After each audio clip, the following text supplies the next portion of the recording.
Hello, can you hear me?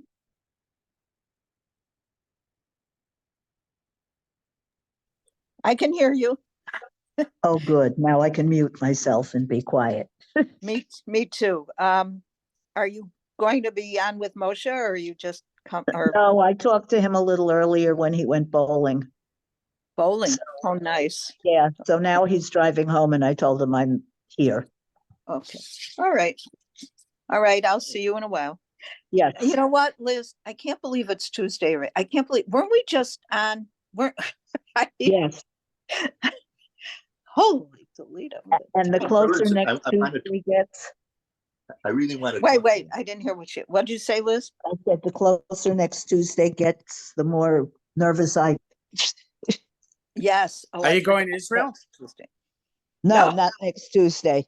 When are But you going? I am. I'm gonna try because United Pesach? isn't gonna. I'm gonna try for Pesach. Yeah, I was looking this morning. So we've been looking at KLM. Yeah. KLM has $1,000 basically.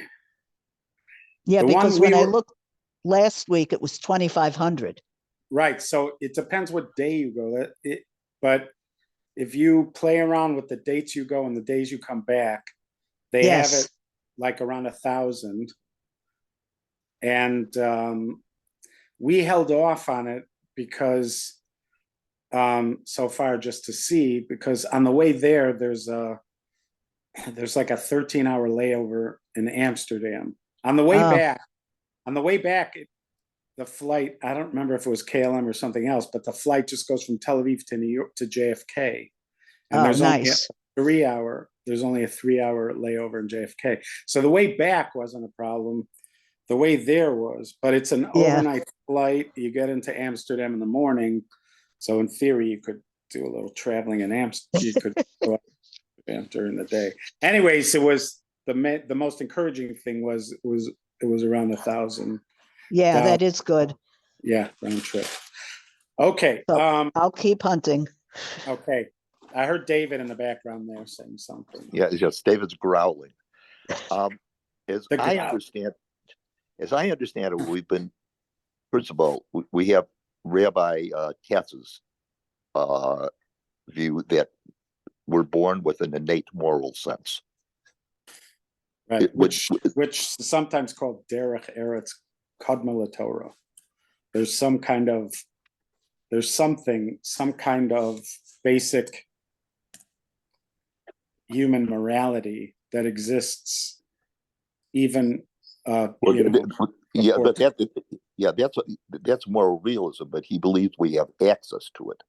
You can believe that there's truths, with the immoral truth that we don't have access to, but he claims that there are moral truths that we do have access to. But again, the phrase is derech eretz kadma Torah, that there's an assumption that there is some kind of basic human character that's available even before you learn Torah. Right. Now, I might make the comment that the same thing that's going to hold true also of, things that we take indispensable, like logical reasoning, mathematical truths. These are things that are ultimately based on intuition.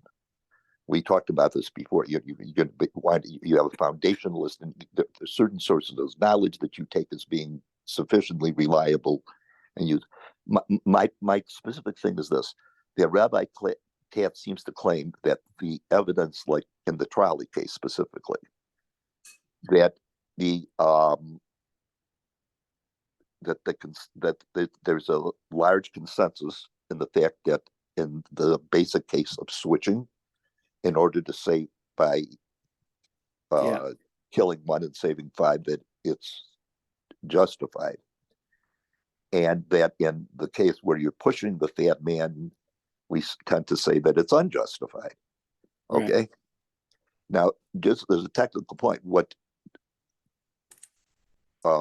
Rachel was trying to do in her paper is she was trying to show that there was a difference between allowing harm and causing harm.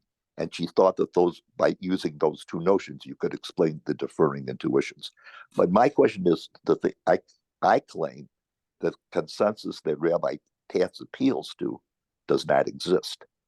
And what was the student, what's his first name? Gil? The guy whose paper Gil student. Yeah. Gil student.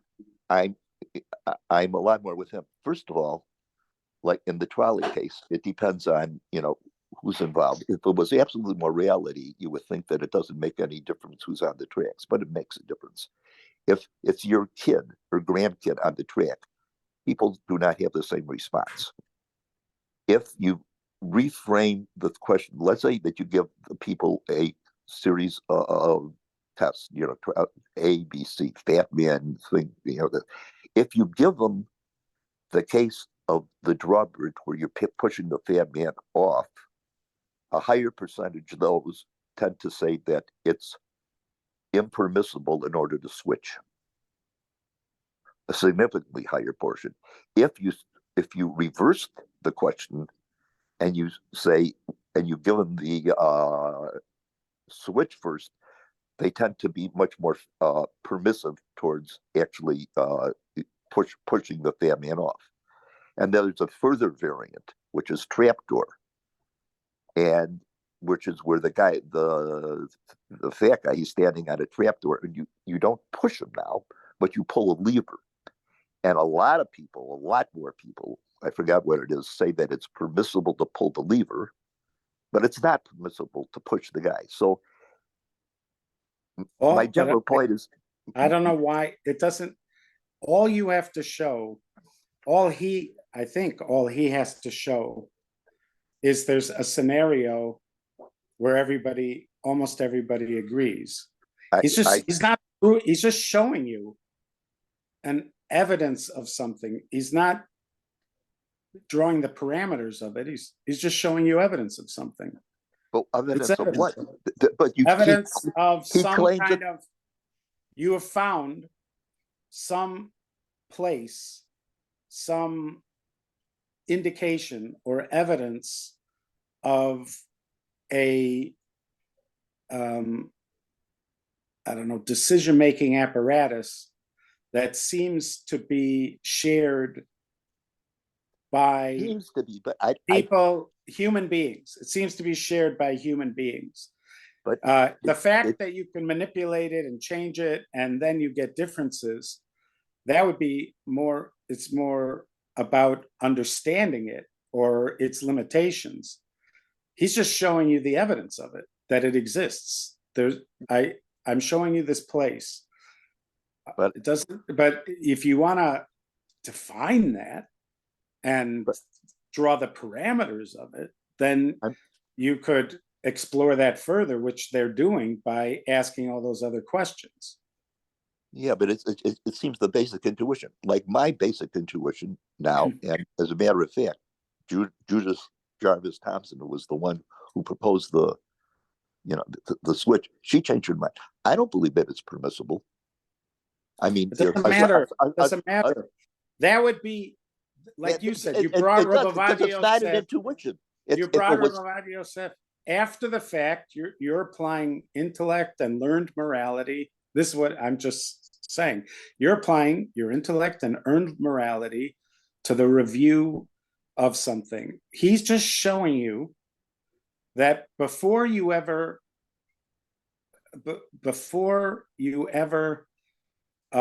apply your intellect to it, there's already some kind of a thought. Now, Malcolm Gladwell in Blink, he suggests that oftentimes what we call intuition is really a learned response. It's just that it hasn't reached a level of consciousness that we yet.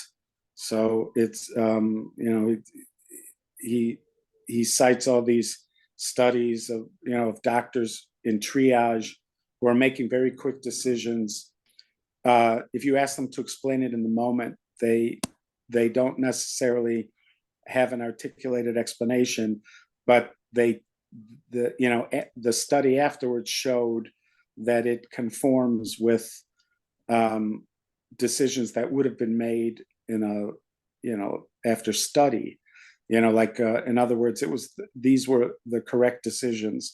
There's generals in battlefield situations without access to computers and other kinds of things who made decisions in the moment that were quicker than others using computers. There were art experts who were able to determine that this particular sculpture was a fake, even though, again, when they were asked in the moment, what is the basis for your conclusion, they said, I can't tell you right now, but this is a fake. And then afterwards it was proven to be correct, that there is this phenomenon. They've demonstrated with playing cards and with other kinds of things. I don't know if everybody has come to an agreed conclusion about how this all works, but there seems to be a cognition that we're not aware of, but it is the result of learning. But if you do it across, the argument here is, if you do it across cultural lines, all different levels of education, people that are trained in philosophy and theology, people that are not trained in philosophy and theology, whatever age group they're in, etc., you find a commonly held position. It doesn't even matter if everybody agrees on why the people are thinking this way, but the fact that everybody seems to be thinking this way, he is suggesting, is evidence of this kind of, again, what we would technically call pre-Torah morality, or what Gil Student is calling inner moral, like a inner moral. Yeah, he pays lip service at the beginning, but at the end he's trashing it. I know. I'm not sure why he did that at the end, but that was the basis for the whole essay. The basis for the whole essay is that there is such a thing and it has standing. Otherwise, just say whatever God tells you to do. Obviously, God knows what's right and what's wrong. If God tells you to do it, then just do it. But there seems to be some standing for this inner moral voice. Where does it come from, this inner moral voice? Why is it important? Why does it have any standing in a conversation with God? Why would somebody even assume it has standing in a conversation with God? God, what God's telling you to do. That's what it right. is. So but obviously there has to be some foundation for the idea that it has any standing and that it has value. What do I care?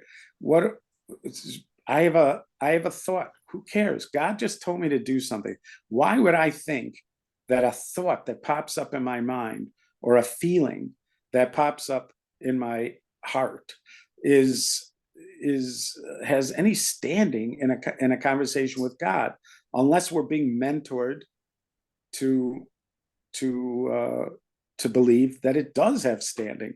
Now, again, according to Rabbi Chanan Wasserman and Rabbi Dessler, they argue there is such a thing, but it's not reliable unless it's been trained and refined.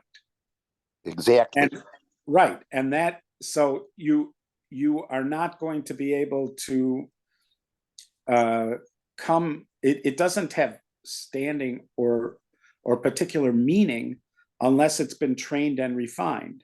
And only somebody who has lived a life of careful practice and has trained their mind with lots of careful study would be able to rely on that kind of inner voice.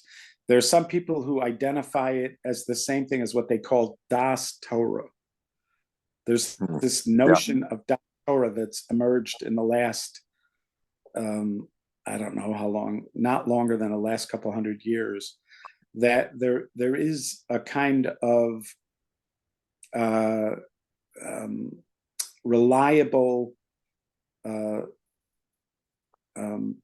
decision-making apparatus that is not necessarily, it doesn't follow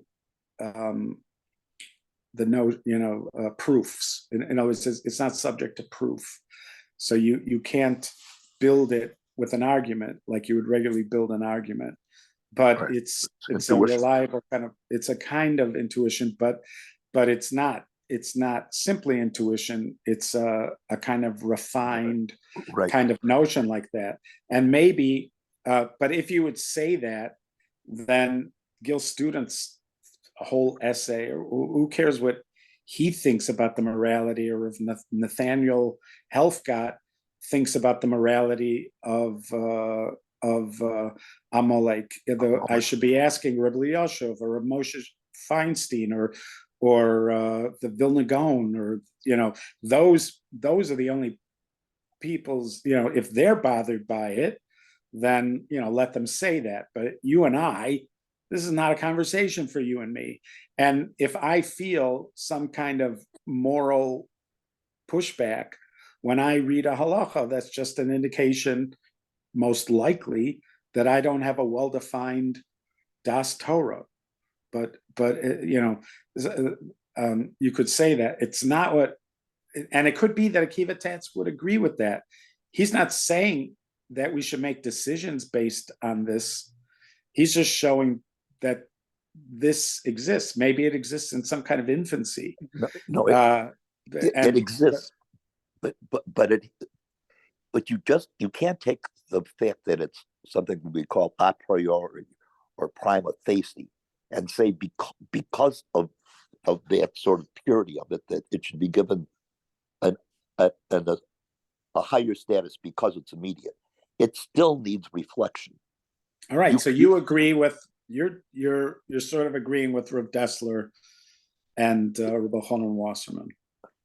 Yeah, that it might exist, and maybe you've shown that to some degree it exists, but it still shouldn't have a seat at the table with the big boys, because it's just a unrefined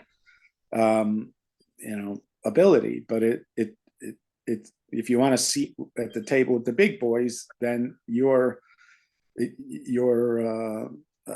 inner moral voice should have to, you'd have to go through lots and lots of training before your inner moral voice is going to be something we want to listen to, which is possible, which is possible. But, and I don't think what Akiva Tatz was doing is, he certainly wasn't presenting it as, in a way that suggested that we should now let anybody who has a moral objection to something have some kind of equal standing in a discussion about whether something's proper or not.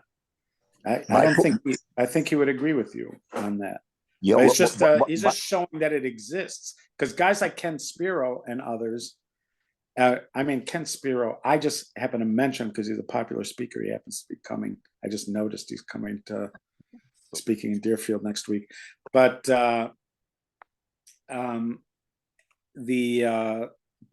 but he argues against the notion entirely that there is no such thing. That now again, somebody might argue against him that the fact that he's demonstrated that other culture, that whatever notion that his way of presenting it is, what do you think it's wrong to kill innocent babies? Then he'll show you cultures that didn't care about it. Do you think it's wrong to kill innocent women? He'll show you cultures that had no problem with it. Whatever you pick up as something that you believe everybody would agree is morally repugnant, he'll show you cultures that celebrated it. So he believes that that is a demonstration that it doesn't exist. There is no innate morality. That morality only comes, given by God. This is also something popularly taught, by Dennis Prager and other people. But that's not necessarily proof that way either. No, it's ridiculous. It's ridiculous. Right, because you could say that all you're proof. showing is that these are culture. Somebody could argue you're showing cultures that have somehow learned to quiet the voice or not listen to the voice or something else. Or if you sacrifice the kid, you got a good harvest next year. How's that for a good reason? Right. So that they have some. I agree. So they haven't necessarily, these simple things, they haven't necessarily proven against it. So okay. All right. So we're in agreement with Reb Fessler and Reb Elchanan, right? That in theory you could have it, but it needs to be refined in order for it to be meaningful. Okay. My only point, my salient thing is that perhaps Rabbi Tatz is right. He didn't, by using the trolley example, he didn't give his best case. It's a very popularly discussed case, though, you have to agree. It is. People have tried to actually simulate the conditions. They had a very realistic thing set up with, and it looked like, and they put the people there and they showed them how to move the switch. And then supposedly the switching manager had to leave for a while, and there was only 5 people that were shown, but it was an elaborate thing, and it was approved by the ethics board, by university. And this was just the classic switch. 2 people pulled the lever. 3 people did not pull the lever. 2 of them just watched and just watched the tragedy unfold, and the third one said he couldn't get himself to pull the switch. Right. That I could see that the difference between what I imagine I would do and what I would do might be different. Yeah. I mean, but that itself requires a lot of thinking why that is. But the thing is, one of the areas he brought it up, others have brought it up. One of the areas where decisions are actually have to be made is with self-driving cars. Yeah. Somebody's going to have to make that decision what to do with a self-driving car. Yes, there's a wonderful article about it in the Stanford Encyclopedia of Philosophy on harming and doing harm. And what are they doing? Because they are programming these cars. Yep. That's a decision that they have to make. Did they? I mean, I'm sure somebody's already I don't made know it. Pardon me? Because they have these cars out on the street already. Yeah. So somebody must have already made it. I guess so. This was written a few years before that. Yeah. Okay. All right. Thank you for that. I always value your thoughts. I enjoy dissecting my thoughts. Thank you. Bye. Okay. Now let's see where we are here.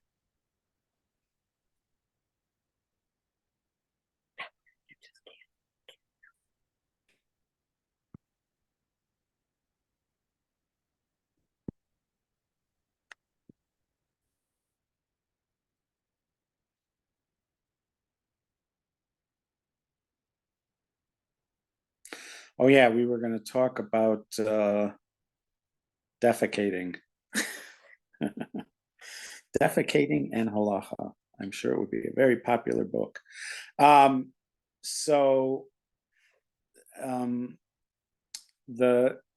are 2 mitzvahs here, which we read. One is that when they go to war, they have to have a dedicated place to go to the bathroom, to defecate, and also that they have a tool that allows them to defecate and then to bury the feces. So the status of feces is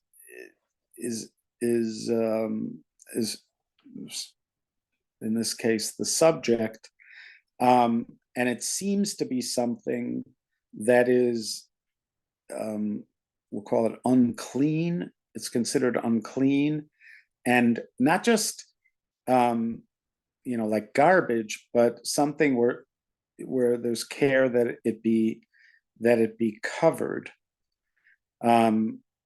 Nowadays, we talk about the potential for the spreading of disease that comes from feces, which is a big issue when it came to epidemics throughout the world, and continues to be to this day. I heard, what was I listening to? There was a program where somebody was being interviewed. Oh, it was Science. Was it Science Friday on PBS? On NPR, they have this show called Science Friday, and they were talking to somebody whose area of specialty is water filter, water and wastewater, water filtration. But they were talking about how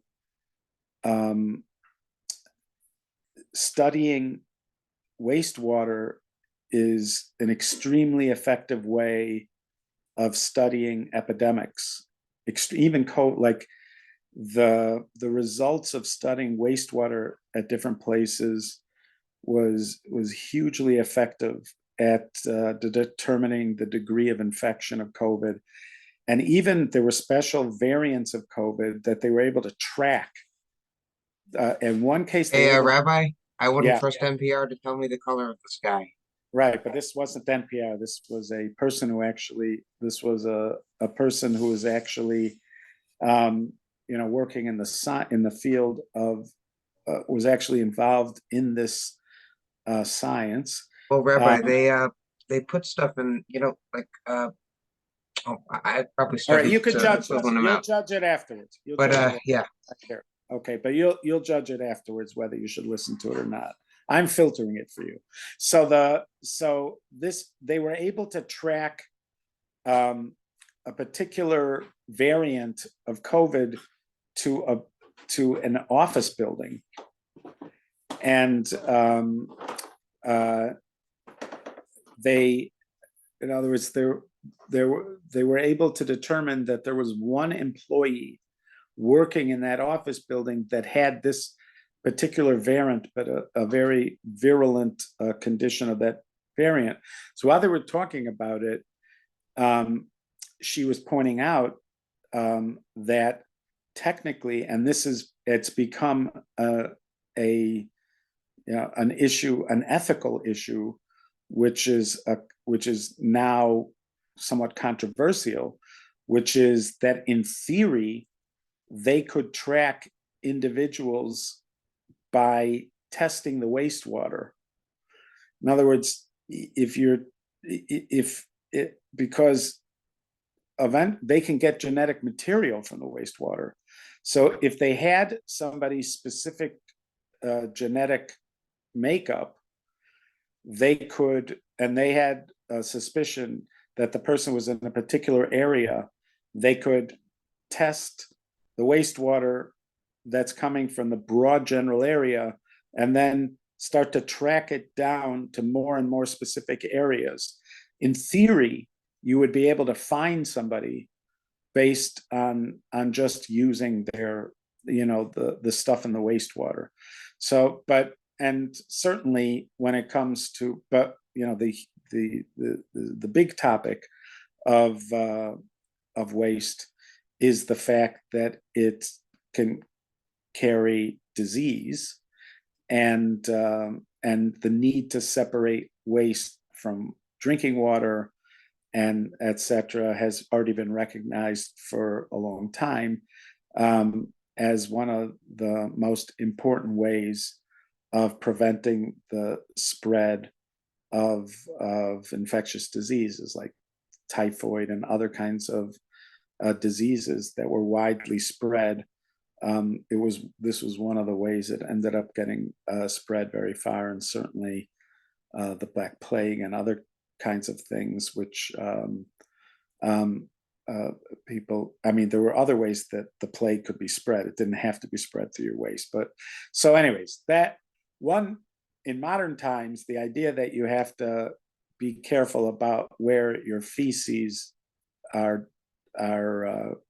collected and that they are not open to the public, a lot of people would intuitively think, and I think a lot of us intuitively feel, that our waste should be covered. The question is, why is it so important to the Torah that waste be covered? Let's say that we're not assuming a medical problem. There are times when the Rambam in his codes will, when he's giving a rationale for a mitzvah, will suggest something like a medical rationale. But he makes the point at the beginning when he's doing these rationales that these are just for human beings to have something to work with. He's not necessarily saying these was God's actual intent when the command was given. But let's assume, as many would, that it's not a medical issue. It has nothing to do with the potential for epidemics. Let's assume that there is some kind of spiritual notion to feces. So Ramosha Shapiro was once talking about there's a Gemara that says that Onkelos asked 3 people before he converted to Judaism. He was Roman, and before he converted to Judaism, he sought a medium, and he asked 3 people, 3 who are long past, what they think about the Jewish people. So one of those is identified by the Gemara as someone who many believe is Jesus. And when he's asking him, the Gemara says that his condition is that he is boiling in a pot of feces. He's boiling in a pot of feces. You know what? Before we go further with this, I just want to, because I'm remembering this, and I'd rather make sure that we're talking about it correctly. Let's see, Onkelos. I think there's some question if it's really Onkelos who's doing this, and etc.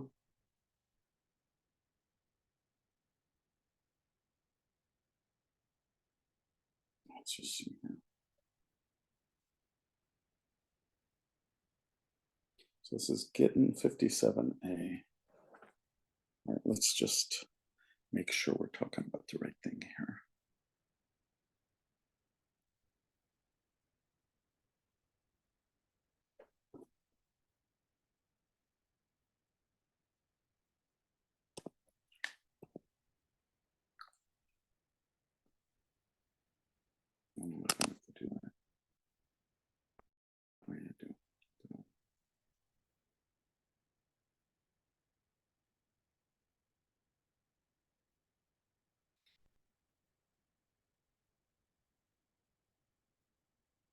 It's pretty interesting, actually, because I did Google on my phone, and it went to my iPad there.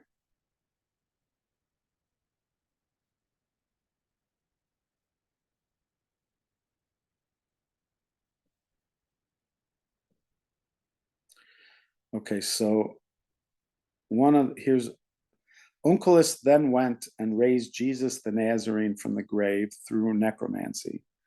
Onkelos said to him, "Who is most important in the world where you are now?" Jesus said to him, "The Jewish people." Onkelos asked him, "Should I then attach myself to them in this world?" Jesus said to him, "The welfare you shall seek, their welfare you shall seek, their misfortune you shall not seek, for anyone who touches them is regarded as if he were touching the apple of his eye." Zechariah. Onkelos said to him, "What is the punishment of that man?" A euphemism for Jesus himself. In the next world, Jesus said to him, "He is punished with boiling excrement." As the master said, anyone who mocks the words of the sages will be sentenced to boiling excrement. And this was his sin, as he had mocked the words of the sages. Okay, so the question is, why is he in boiling excrement? Why? So, and why is someone who mocks the words of the sages? Let's just see what the commentaries say here. Commentary 3. Rashi. I thought a lot of the stuff on Yushki was the Catholic Church made us take it out of the Talmud, both the good and the bad. Right. So what happened was, and Safaria seems to be doing this. Safaria is using Steinsaltz's translation, and Steinsaltz made the decision to put back in what was taken out, because they have a collection of the things that were taken out by the censors. They've had these collections for a long time. I don't know the scholarly work that is done to verify these texts and translations, these texts that they're putting back in. But they've been around for a long time, and Steinsaltz, so the Koran Talmud is the Steinsaltz translation, and they made the decision to put them back in. So as you noticed, it actually, like in our Gemara, like in a Vilna Shas, it would just say Yeshu. Yeshu could be anybody. Yeshu just means Yamach Shemo V'zichro, may his memory be erased. His name and his memory be erased. So Yeshu could refer to all manner of heretics.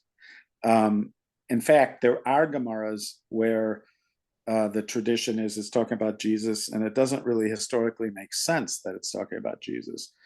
But here, if you notice in the Hebrew, in the Aramaic, so at the top here it says Ozal Aske Benegida LeYeshu Hanotzri.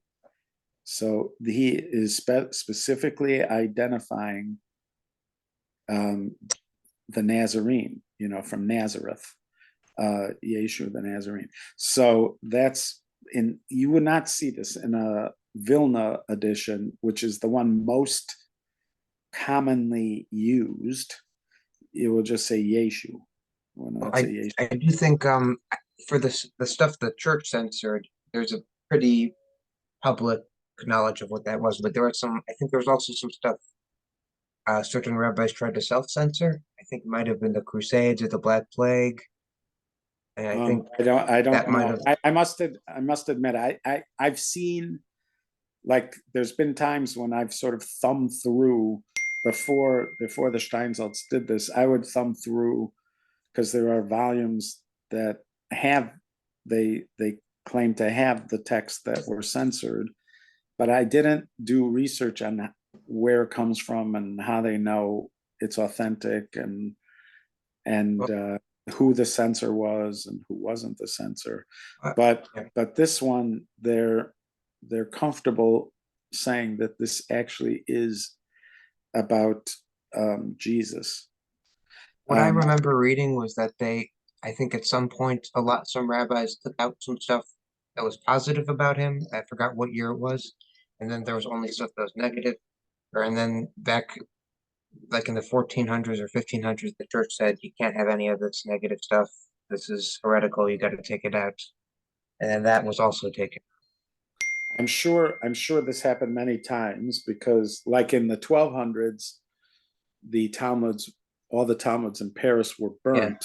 And then only a few remained, and they weren't as, like the one Rashi had, or Rambam, it was different. Right. And they would have been, let's say the Rambam would have been in a place where from in Arab countries, the Christian church would not have had the order. They wouldn't have been censoring it. So I don't know, but they made the decision here, and Moshe was confident that it was Jesus he was talking about. The Gemara was talking about Moshe Shapiro of blessed memory. So when he was talking to us about it, he suggested that in these cases, feces represents what's left when the life-giving parts are removed. In other words, in the material world, the understanding of many mystics is, in the material world, there is what you might call a kind of soul or life-giving element, or a spark of holiness, or there's some kind of essence that is divine and requires uplifting, raising, and you do that by using it in a positive way. And then there is an element of waste, of chaff, of like klipa, or something like that, which is what would be left after you took out all the positives, all the life-giving essence. So in a human metaphor, a feces represent the material after the life-giving part's been taken out. So before the life-giving part is taken out, there's a combination. And then the body, again, this is just metaphor. This is not science. But the body separates the chaff from the fruit, as it were, that which is divine or holy or life-giving from that which isn't. And then what feces represent is all the stuff that isn't. So let's say you have somebody who, this is how he was suggesting, there could be certain people who present as holy. In other words, they present as holy, they present as divine, but they're not actually holy or divine. What they're holding on to is the chaff, or the material part that's left over after the soul is taken out of it, the divine is taken out of it. But it's hard to tell, like when you're in the point where the stuff is mixed together, it's hard to tell. So you could have like the form of something, but you don't have the essence. You have the form of something, but you don't have the spirit. So it's possible that you could have a body like that. You could have a body which is the form of a person, but it doesn't necessarily have the essence of a person. That would be, again, this is a crude simplification, but let's say the body after the soul leaves it. The body after the soul leaves it. So what happens to the body after the soul leaves it? It's buried in the ground. The body, there's the body has a sacred element. Rabbi Soloveitchik, Rabbi Yosef Dov Soloveitchik of blessed memory, he suggested that the body, it should be viewed as a vessel that held Torah. Let's say the body of a Jew. It held Torah. We say that a vessel that held Torah needs to be buried. It needs to be buried with dignity. It's a sacred, because it held Torah.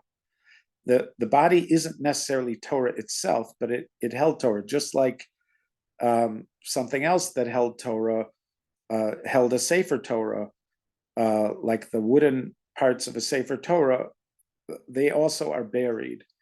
The cloth, the parchment of a Sefer Torah is also buried. If something was a vessel for Torah, it's also buried. So he was suggesting that this is a case, with the body. These are just, beginning metaphors.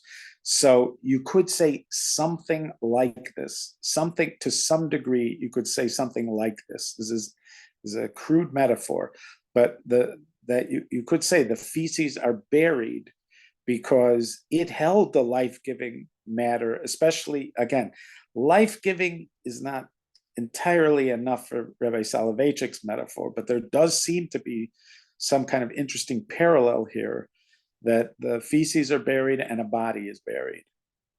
They are not exactly alike, but they have certain elements that are similar, and in that they at one point had the essence of something sort of divine, of something that we would call spiritual. But now it's removed. They were just the vessel for it. It no longer has that itself.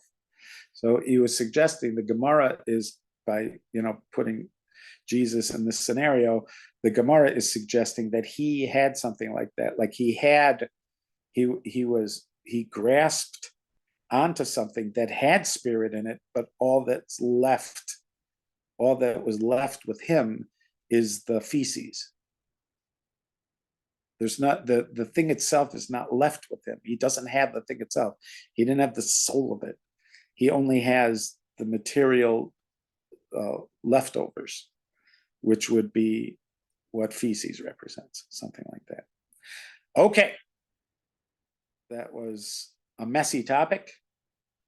But I'm grateful for getting the chance to engage with you guys, and I'm grateful to learn with you, and I look forward to doing it again tomorrow. Same topic. Bezrat Hashem. I think we'll move on from feces unless you want to spend more time on it. I'm happy to. I don't know what my aversion to feces is. I can't understand. Whenever, like, there's a bunch of Gemaras and brachos about when you're allowed to say brachos, when you're not, and there's all these discussions of feces and toilets and things like that. I always find myself having to overcome anxiety when I'm learning those Gemaras, and also in the Gemaras, the brachos of them, and even when I'm in a house with my children who have babies and they're trying to figure out if there's a dirty diaper nearby, are they allowed to bench near a dirty diaper? So they have to check. I find that uncomfortable as well, although it's Torah. And we have to learn all manner of Torah. But if you guys want to continue with feces, we could do more. There's definitely more. I could give a 15-minute spiel on water treatment. That's it. All right, guys. I'll dig into the topics. Bye-bye. Bye. All right, be well.